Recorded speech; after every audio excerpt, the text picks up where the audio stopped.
In the hospital tonight. But on a more positive note, a ceasefire in the city's gang warfare still seems to be on. Ron Allen reports. Since the truce among thousands of warring Crips and Bloods gang members declared as Los Angeles smoldered, most police have remained suspicious and openly skeptical that the daily gang killings would stop. But today, the deputy chief responsible for the city's most gang-infested neighborhood said he believes the truce is not only real, but holding. Drive-by shootings, there are fewer of them than there has been in the past, and there are fewer homicides that are gang-related. The 4 black gang-related murders since the riot, says Hunt, compare with 13 for the same period last year. There is reason to be optimistic. However, that doesn't mean that we believe that everything is going to be 100%. Hunt's assessment is considered important because many gang counselors believe the truce is a rare opportunity for peace and should be encouraged more. But so far, little has happened. Most city leaders have a wait-and-see attitude. Hunt's view has veered from LAPD's party line before. For example, he severely criticized the department for not doing enough to prepare for the riots. The best-known victim of that violence, Reginald Denny, took a turn for the worse last night.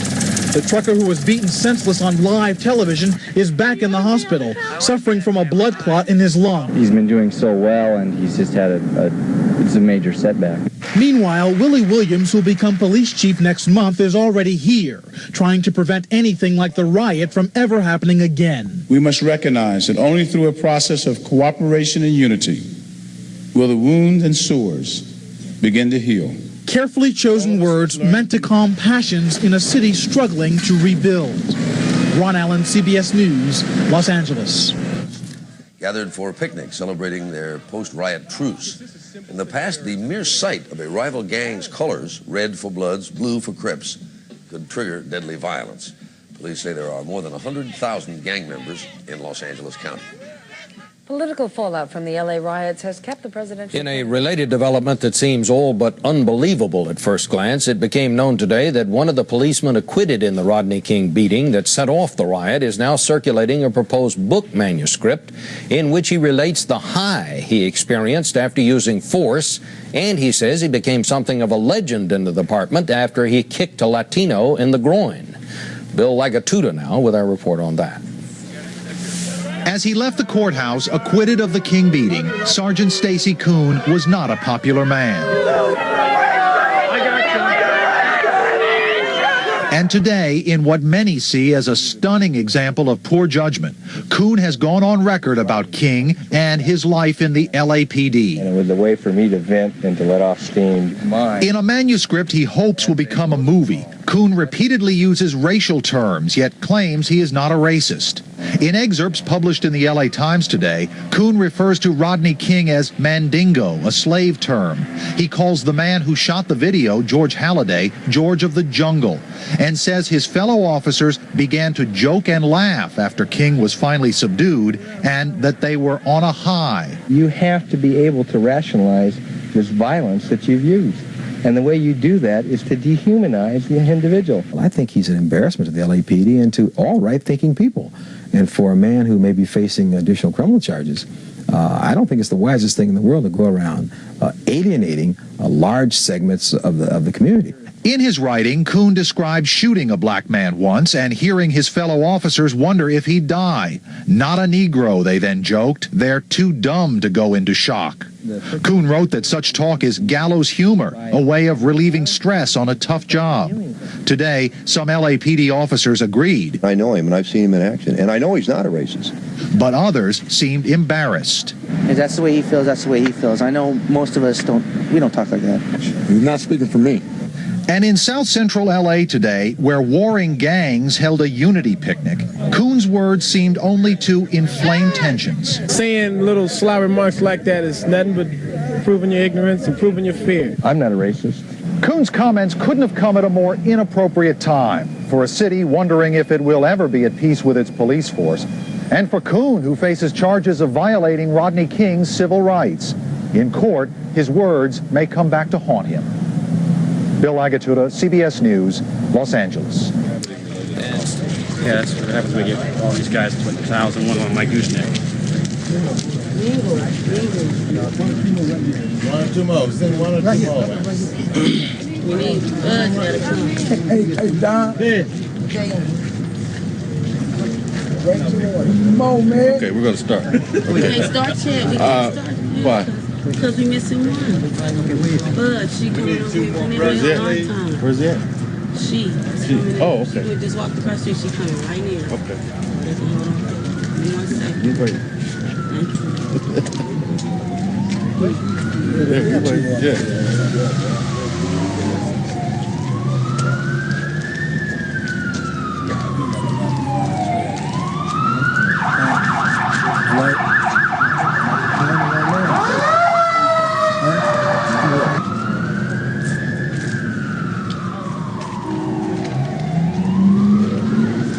Everybody throw it up like this one time. What's she doing? On the phone. She on the phone. She coming in. Grab her off the phone. We need to, Okay, but they still go. got another thing. Hurry up.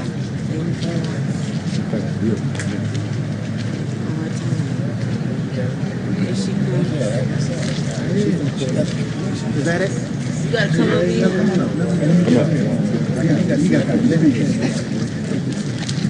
We'd like to thank the media for coming out for this positive event today.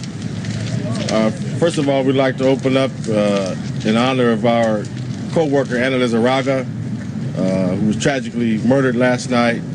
And I want to say to the media, we will not be fielding any questions regarding that our executive offices will be handling questions regarding the media. My name is Ed Turley. I'm the Target Area Manager for Community Youth Gang Services. And I'd like to bring up our Director of Field Operations, Mr. Charles Norman, who will be explaining the purpose for here today.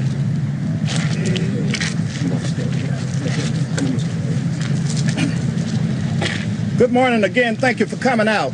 Our purpose for being here today is very simple.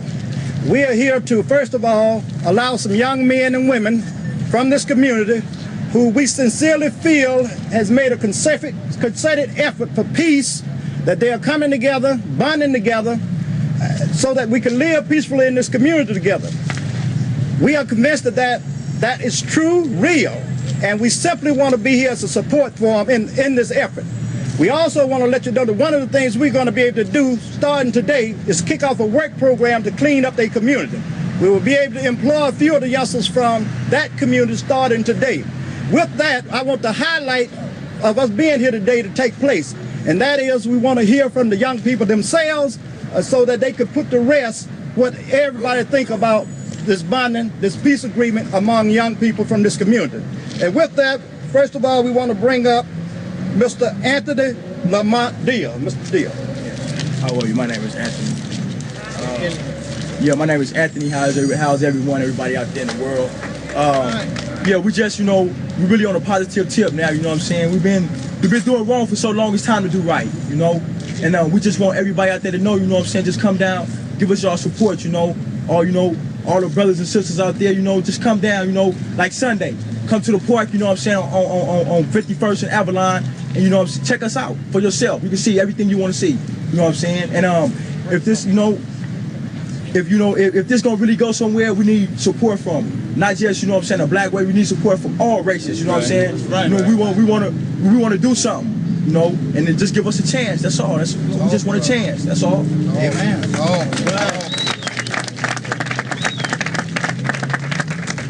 Mr. Charles Rachel.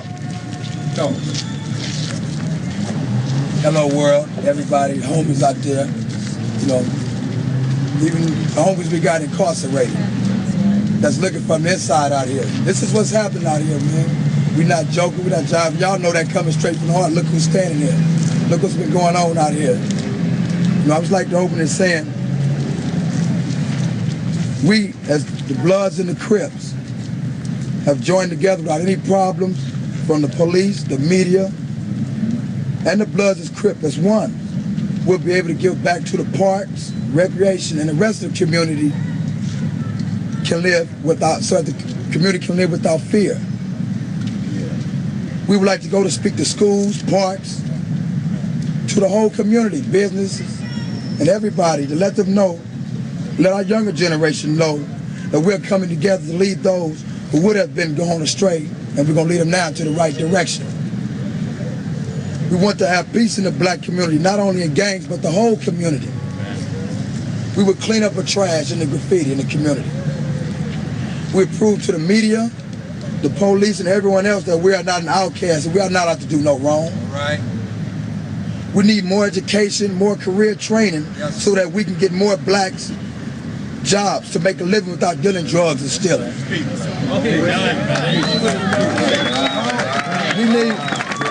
We need more teachers who are patient, reliable, hard workers, and who are willing to take out the time to spend with the kids that's ready to learn in the community. We got youngsters out here you think is wild and crazy. Them youngsters just as smart as all of us. I'm saying we all is one in the body coming from the Lord. Come on, right. You know, but like I say, we wanted to give our special spiritual thanks to God Almighty for giving us His faith, love, and strength and progress together as a community. Not as a gang, as a community. Society labeled the name gang. We didn't grow up out the house as word gang. We grew up as children. We grew up to be men and teenagers. Society labeled that gang. Now society labeled us as a community. We're the part of the community just as well. We also give thanks to Charles Norman, Lonnie Wilson, Ed Turley, and Sean, who's been driving us around. I don't see him out right now. You know, he's been really taking us around. We give special thanks to him. Yeah. And the rest of the community youth gang service for working with us, as well as the community. We also, along, give special thanks to some professional football players that came out and hung out with us last night. You know what I'm saying? Stayed with us for a while. Didn't even want to leave us. You know, their car left from there. They stayed there with us for 2 or 3 hours. Now, I'd like to give that thanks to Todd Light from the LA Rams, number 41. Robert Bailey, number 28 of the LA Rams. Tony Smith of the Kansas City Chiefs. And Tony Brooks of the Philadelphia Eagles for coming into our community and spending time in our community with us, along with Rodney T. And the lady that brought them all, Jackie, that worked for Newport. We as a whole community, we invite all the black businesses and owners to come out and set up booths in our park and enjoy this wonderful gift we're about to open. But most of all, we like to give our Reverend that we attend his church at Mount Zone, Reverend Z. Hill, the love and the prayers that he had prayed with us together to get us this far in the faith that we have, spiritually in the house of the Lord.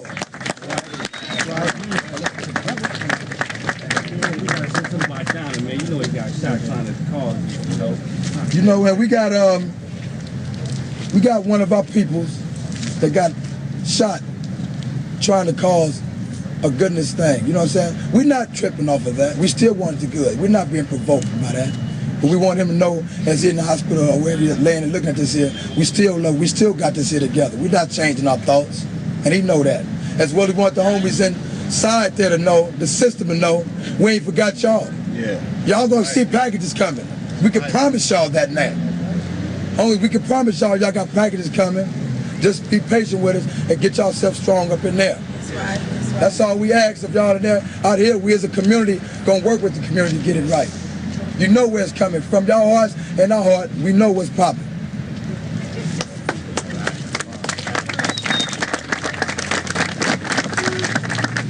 My name is E.V. Hill. I'm pastor of the Mount Zion Missionary Baptist Church, vice president of the National Baptist Convention, which represents about 8 million people.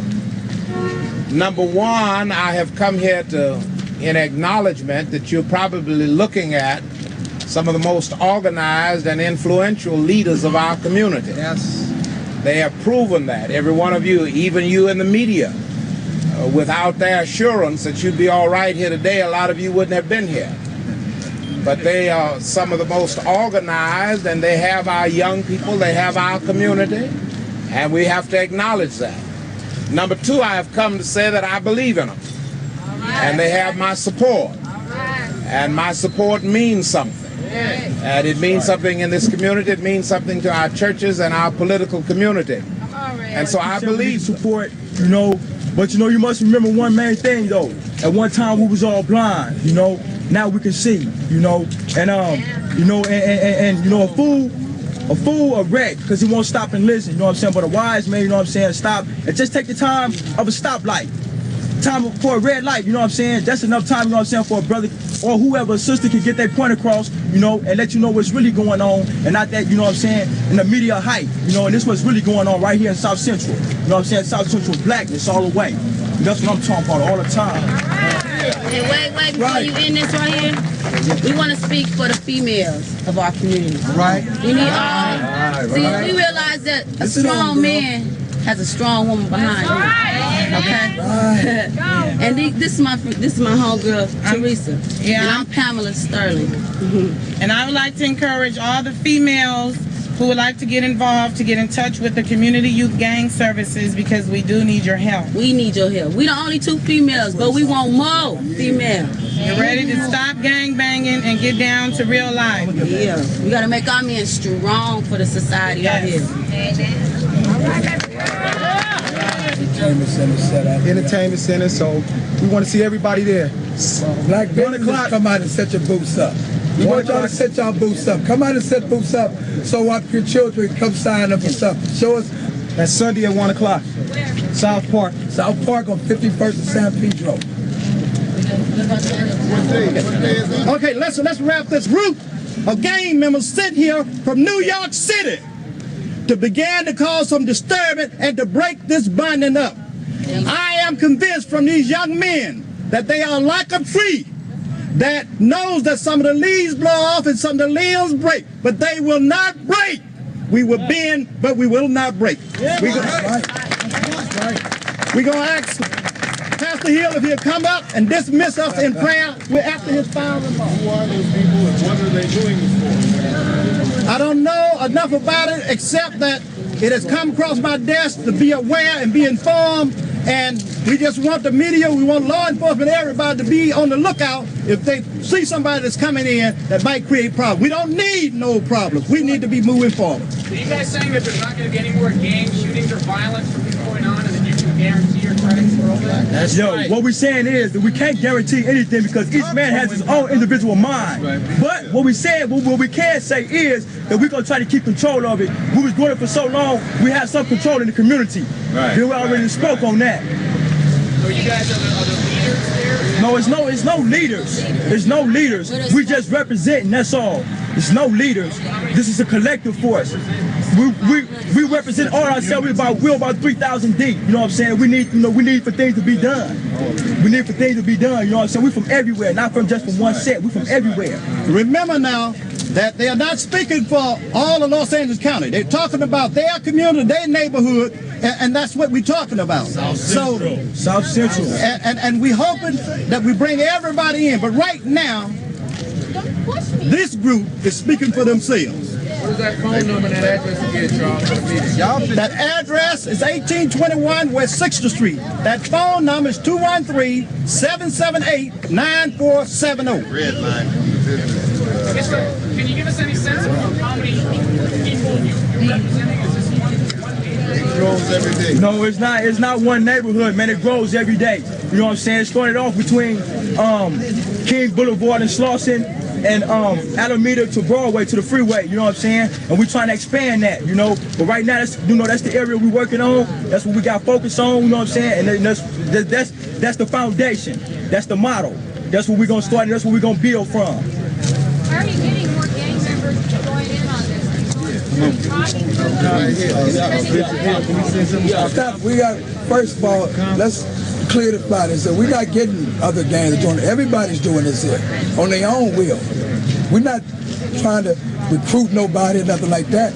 We're doing this at our own free will. It's like every other individual that's out here doing. What's been done is come from each and every individual's heart. You know, and we're not trying to make no type of perceptions about the whole thing. Only thing it is, right now we're working with our community. Just like each and every individual is working with their community. All we can do is clean up our community from Alameda to Broadway and from King to Vernon, which is members of 6 gangs in that community. This is the 40th Avalon, the 4 Trade, the 5 Trades, the 5 Deuce Broadways, the 5 Deuce Village, the 5 Deuce Pueblo Bishop. But we with everybody else in South Central. All the other gangs, we right there with it 100% that support this. We speaking on everybody as far as that goes. I said, but we cannot recruit nothing like that. We don't do that. What kind of repercussions do you expect from the report of Truce gang members? I can't comment on that.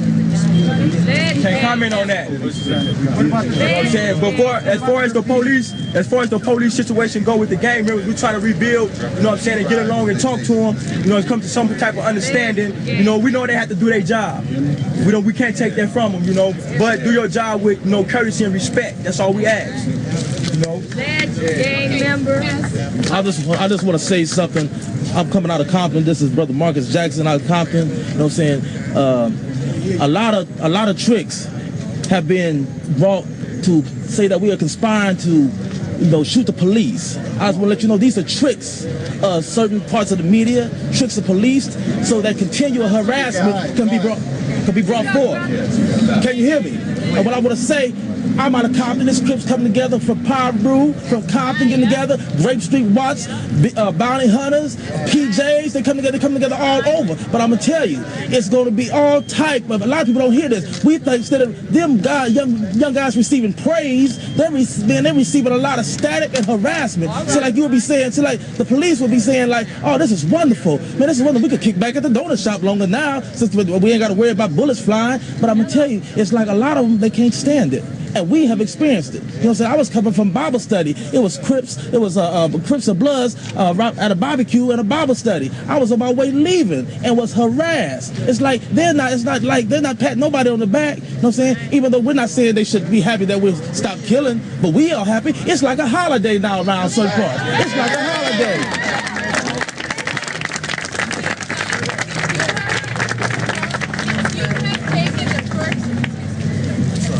Taken the first step in a peace effort within your community as a Hispanic member of the media and knowing that this neighborhood might be off? As you know, our staff is about 50-50, blacks and browns. There are, well, I'll say 49-49. There's a small percentage of others. We have staff here now that will talk to the Hispanic media. We, as you know, we have late night basketball. We have about 7 teams that's all Hispanic. We have about 3 others that's black and Hispanic. We went to the 6 foot and under league so that the Hispanic people could play in the league. So we work with everybody. What we had to do here and what we're doing today is start working with whoever came to us and said they need this kind of help and want that kind of help. And this will happen for everybody. So this is just the start. We're not ignoring nobody, but we do marvel at this start. Okay, we're going to end it right now. Gang wars in Los Angeles claim hundreds of lives every year.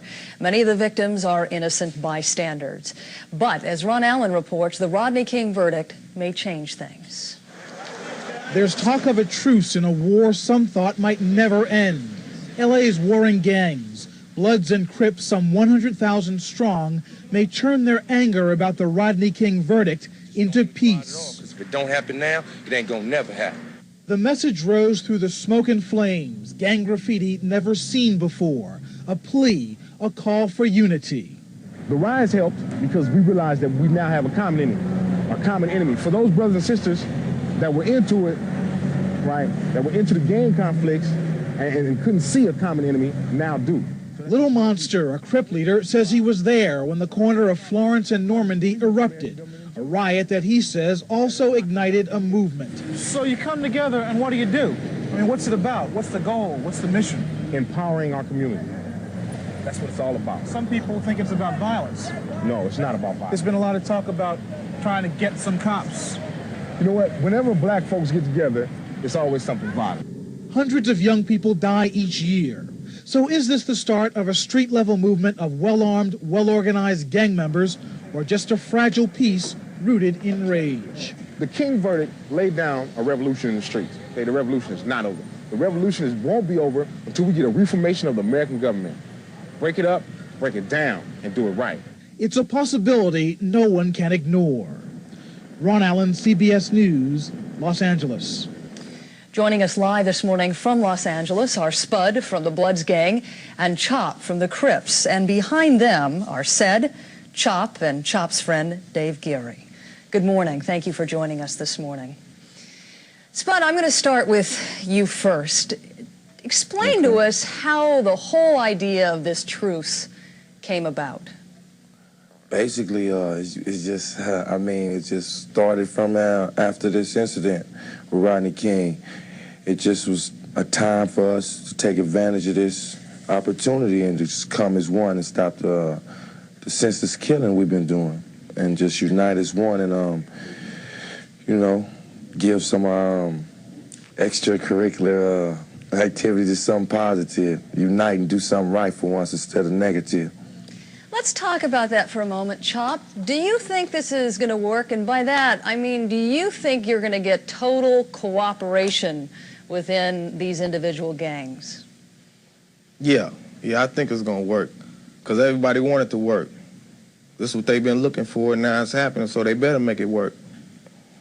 What do you think is the incentive for gang members to come together and try to have peace on the streets? It's something that they wanted to do. That's why all their life they wanted to do it. We just been forced to kill each other because of the white man. White man been influencing us. They figured, like, we can't kill no white man because if something happened to a white man, we in jail. Anything happened. So we've been killing up each other. So that's the incentive now to get together and fight for another cause. The people that's really hurting us. What is this cause you're talking about? What is the mission? Spud? The mission is... Or Chop, go ahead. No, go ahead, Spud. That's basically the mission is, you know what I'm saying, let's get fair. If you're going to crack down on drugs and crime, crack down on drugs and crime. Crack down on the ones who's doing the drugs and crime. If the gang members is doing it, do it. But, be fair about it. Don't come through just thinking that every man you see walking around with a different colored shirt is affiliated with gangs. Just because he want to wear red or blue, they automatically, and he's in a certain neighborhood, which may be highly drug infested. A man can't even walk to a store without being harassed by the police and beat and just treated less than human. All we want is, if you're going to do your job, do it fairly. Treat us like you treat the people in Simi Valley. Dave, how do you think this is going to change the way the rest of the community, the non-gang members, are going to react to the Bloods and Crips? Are people going to buy this, that there is, in fact, a new mission? A mission free of violence? Yes, I believe that other people in the community is going to pick up, because they see that we as young black males are trying to do something for our community, and they can't help but hop on the bandwagon and join along with us, because we're here to make a stand. It's going to stick.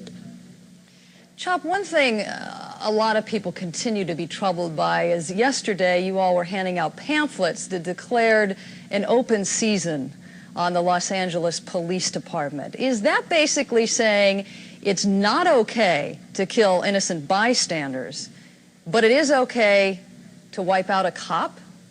But see, I gotta say something now. You guys are getting that pamphlet and saying it was us. We was not giving pamphlets out saying kill the police. We're giving pamphlets out saying we need to stop this gang violence. We need to organize something where we focus on something else, as far as, getting new jobs, starting businesses, letting black people in gangs and Crips show that we can, do what we want to do. We put our minds together and we go do it. See, you got a lot of people in the media trying to change it around, but that ain't what we're about. We're about unity for the black community, and that's it. That's what we're going out for. We want all the gangs that's out there looking at us right now saying that, hey, we can do it in our hood. Wait, we got some beef with these brothers over here, but you know what I'm saying, it's been going on too long, so we got to stop. You know what I'm saying?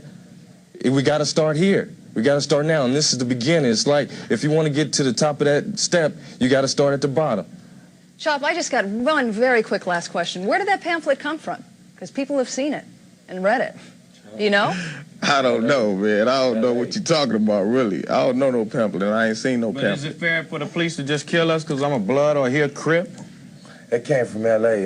So basically, we from the Inglewood area.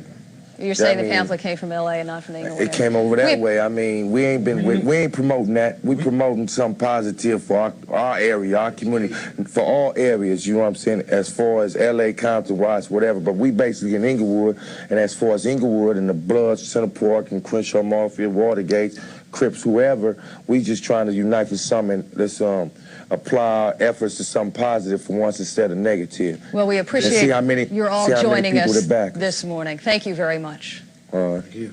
Harry? Coming up on 17 minutes past the hour, next on CBS This Morning.